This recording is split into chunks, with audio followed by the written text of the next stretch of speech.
Դիլիջանում գաղտնիք չի, որ տարվա ընթացքում երևի շատ քիչ օրեր են, ոչ թե ամիսներ են, երբ որ հնարավոր է ազատ հյուրատուն գտնել կամ Ենոքավանում, կամ Գորիսը դարձել է այնպիսի ուղղություն, եւ եթե մենք այդ միջավայրն ենք դիտարկում, այնտեղ հիմնականում ներքին զբոսաշրջության հաշվին է դա տեղի ունենում, եւ ոչ թե ներգնա, ես կարծում եմ, որ մենք սա էլ է մի ուղղություն, որ պետք է առավել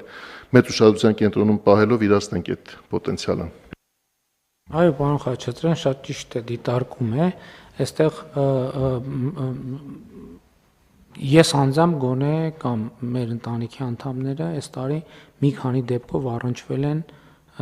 հյուրանոցի համար գտնելու խնդրի հետ եւ դա իրողություն է, նախորդ օրն էլ ջերմուկում էինք եւ ես մի քանի անգամ հարցրեցի եւ հավաստիացա, որ իսկապես ամանորին օրերին գոնե հունվարի 3-ի դրությամբ ջերմուկում ազատ հյուրանոցային համարներ չեն եղել եւ այդ զարգացումը շատ էական եւ կարեւոր է, բայց նաեւ ճիշտը պետք է ասենք, որ մարդիկ բարձրացնում են հետեւյալ հարցերը, որ շատ դեպքերում օրինակ գնալ որևէ այլ երկիր, հանգստանալ, վերադառնալ ավելի էժան է, քան Հայաստանի Հանրապետությունում։ Իհարկե, այս դեպքում ես ենթադրում եմ նաև առաջարկ պահանջարկի գործոնը դեր ունի եւ երբ որ հյուրանոցային կարողությունները մեծանան, գուցե նաև շուկան որոշակի կարգավորումներ կբերի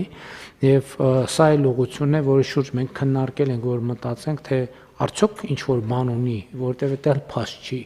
Բայց դա թեմա է, որը մենք պետք է վերլուծենք եւ գուցե որոշակի հետեւությունների հանգենք։